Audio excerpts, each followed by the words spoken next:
नमस्कार, मैं हूं सुधीर चौधरी और इस समय हम वित्त मंत्री श्रीमती निर्मला सीतारमण जी के दफ्तर में हैं।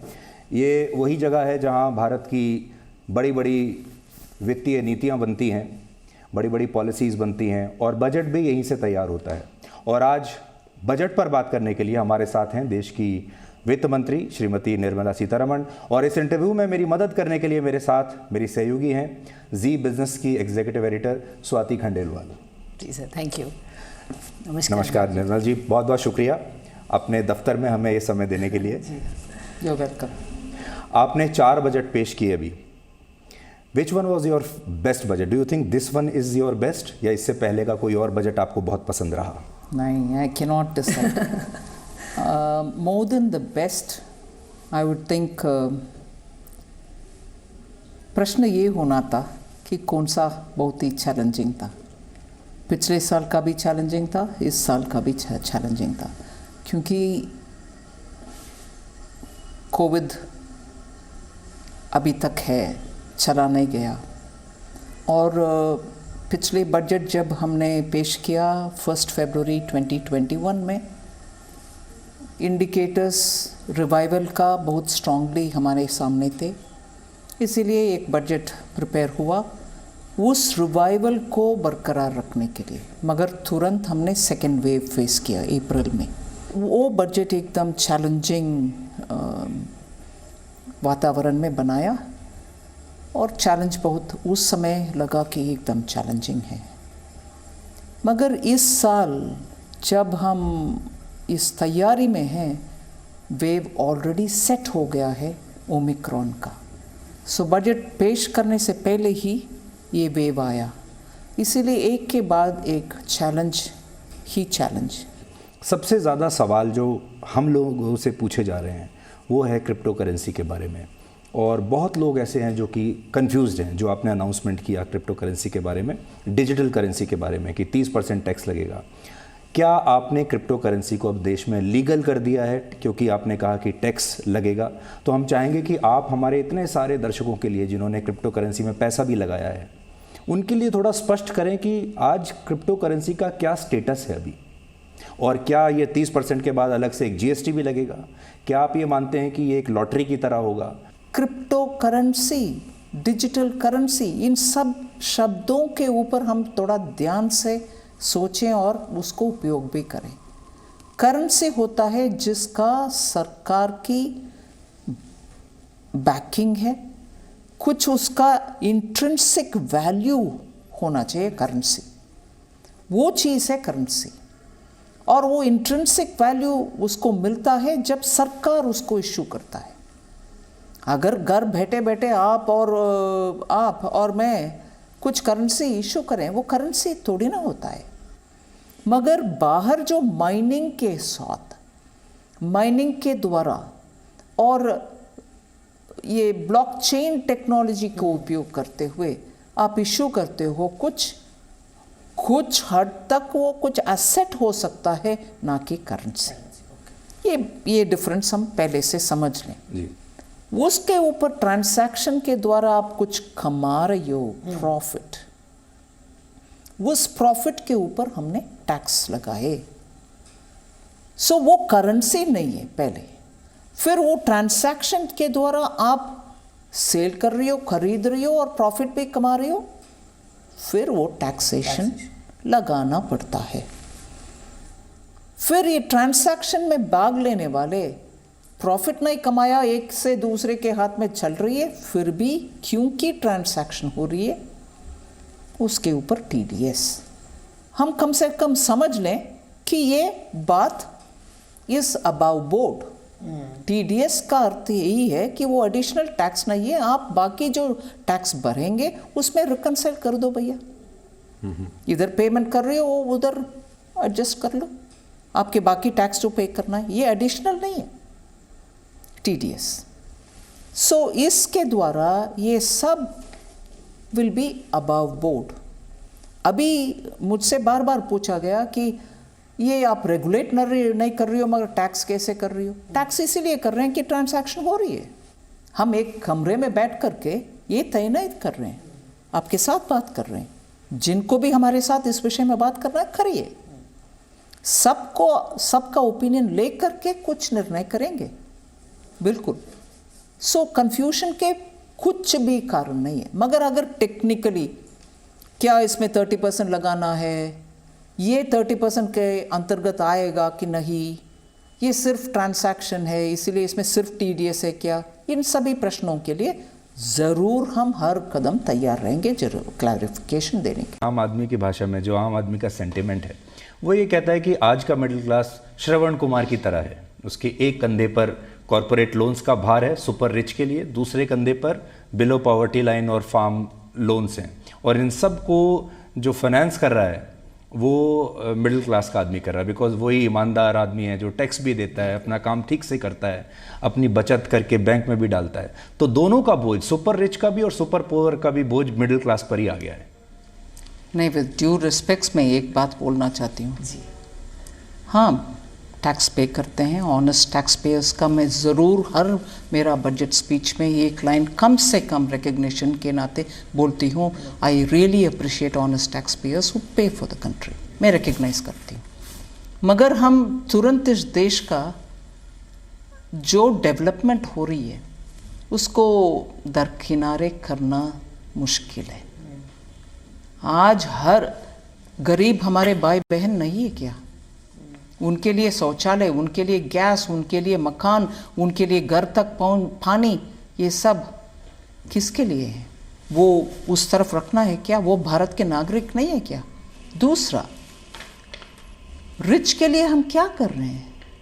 ये हमारे टैक्स से हो रही है, ये मैं समझ नहीं पा रही हूँ। आज बिजली का रेगुलर सप्लाई 24/7 सप्लाई करना और उसके वजह से बिजनेस चलना और अच्छा चलाना और इंडस्ट्री आकर इन्वेस्ट करना, ये हम रिच के लिए कर रहे हैं या उस बिजनेस लगाने में हम सबको रोजगार मिले इसके लिए कर रहे हैं? इसलिए पॉलिटिकली कुछ शब्दों का कुछ पार्टी इजीली उपयोग करने का उस आड़ में आकर के हम ऐसे सोचना नहीं है। ज़रूर इस देश का डेवलपमेंटल इंडिकेटर्स इम्प्रूव हो रही है। हमने ये भी देखा कि आप अपना जो बजट का भाषण है अब टैब से आप पढ़ के बोलती हैं। इट्स अ न्यू चेंज जो पहले नहीं होता था, उसके पीछे कोई खास वजह? और you want to really project the budget as the futuristic high tech digital budget? पिछले साल से ये शुरू हुआ है। We brought in that because I thought it was time that we should make difference in the sense of paperless budget बनाना।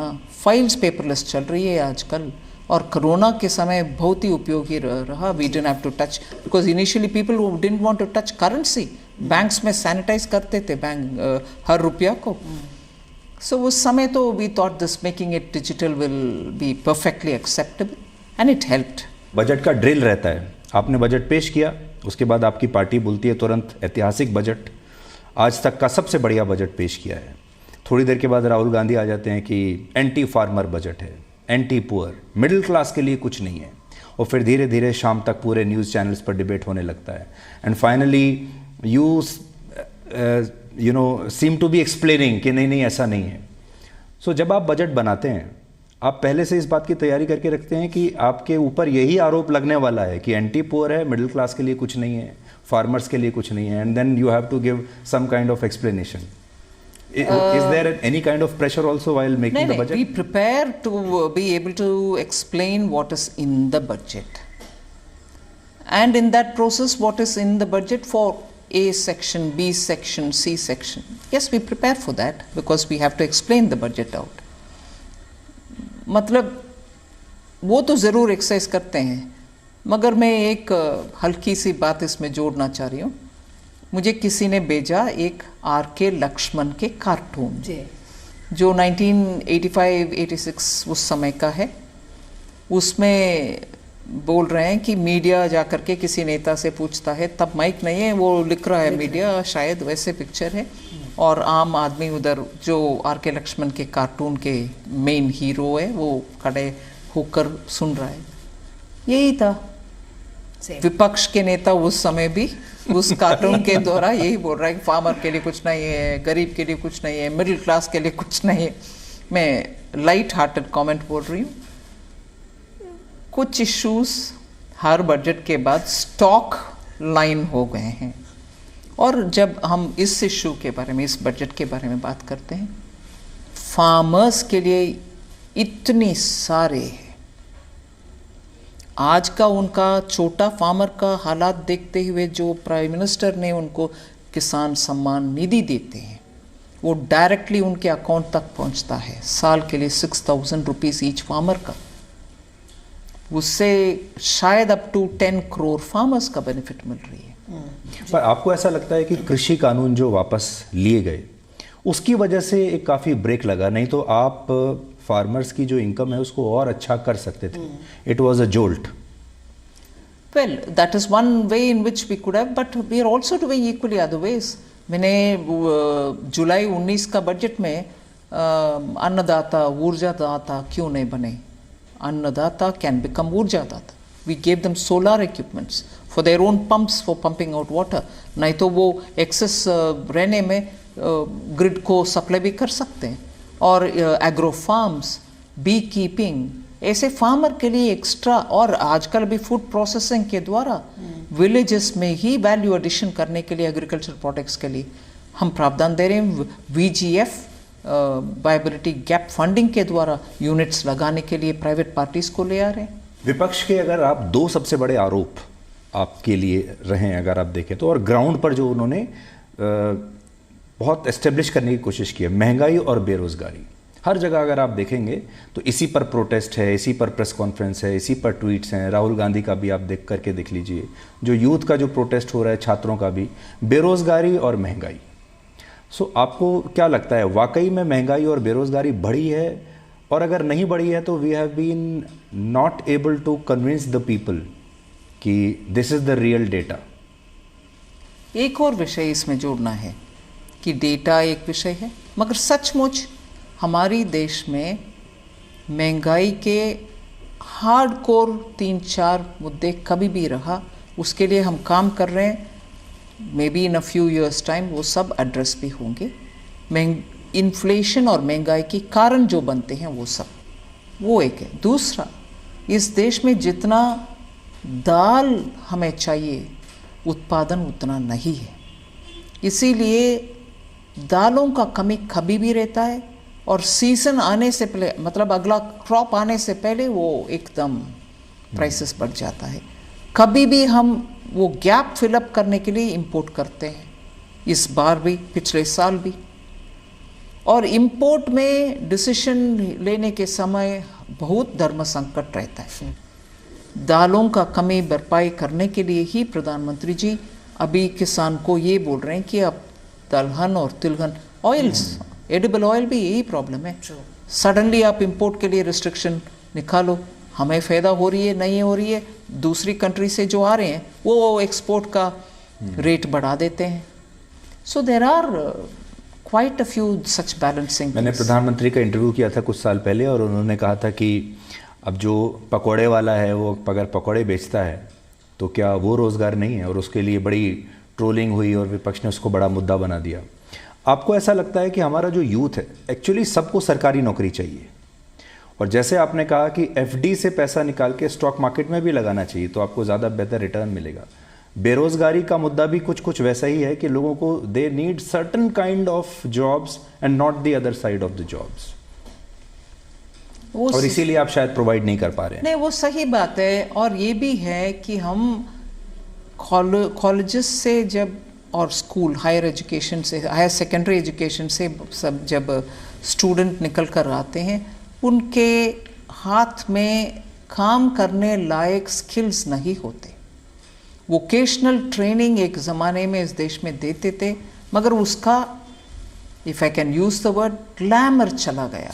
अरे सब लोग डिग्री चलना है, सब लोग एक बैचलर्स डिग्री हाथ में रखो. सोचना, सरकार, मैं जनता का नहीं बोल रही हूँ, सरकार के तरफ से इसके बारे में सोचना, इसके लिए स्किल्स डेवलप करना और स्किल इम्पार्ट करना, वो सर्टिफिकेशन मीनिंगफुल देना. उसके बाद आज मैं खुशी से ये कहना चाह रही हूँ, ये श्रम के पोर्टल देखिए, जो माइग्रेंट वर्कर्स का गांव तक वापस चलने का उस समय में उसका आवश्यकता हम सब समझे और वो ई श्रम पोर्टल हमने बनाए। उसमें आज इनफॉर्मल सेक्टर का इतने सारे लोग उसमें रजिस्टर कर रहे हैं। बहुत सारे लोग ये कहते हैं कि जो बड़े मंत्रालय एक्चुअली प्राइम मिनिस्टर ही चलाते हैं, वो सब बहुत अच्छे से नज़र भी रखते हैं, गाइड भी करते हैं। आप अपना क्या अनुभव हमारे साथ शेयर करना चाहेंगे और लोगों के साथ भी कि what kind of tuning you have with the prime minister, और जब इस तरह का बजट बनता है जैसा अभी आया तो what kind of suggestions you get from him?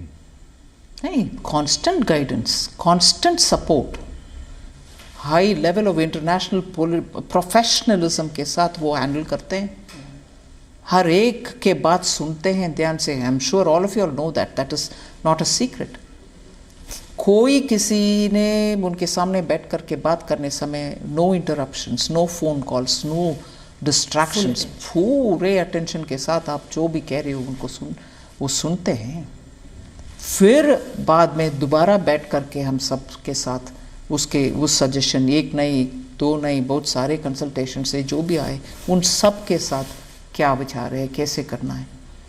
So the beauty of working with the prime minister like that is you have the confidence that he is there to fully support you, back you, to be with you. And then also to be clear that no idea is rejected. Every idea is worked upon. And only after that, when government as a whole approach के साथ इस department उस department सबका विषय जोड़ने के बाद ही budget तैयार होता है। सो आप पहले एक फर्स्ट कट उनको दिखाते होंगे, फिर एक सेकंड कट दिखाते होंगे, फिर एक थर्ड कट दिखाते होंगे बजट का, और शुरुआत में से इनपुट जो आया कंसल्टेशन वो सब भी उनके पास जो आया, हमारे पास जो आया, सबका भी consultation. It's a motivating experience to work with some prime minister who can give you all the time whenever you want, discuss every idea, small big super big, it doesn't matter, and access whenever you want, even during the pandemic. Only thing was you do RT-PCR each time you go. Kyunki you'll have to be sure that you don't hurt the Prime Minister. So it's a great motivational experience. And I, for one, who has seen some kind of corporate working when I was abroad, feel it extremely motivating to have a leadership like that. And I'm actually very fortunate. All right, ma'am. बहुत बहुत धन्यवाद हमें समय देने के लिए। Thank you so much, ma'am. Thank you. Thank you. Take care, ma'am. Presenting B News app, available on Google Play and App Store. Download it now.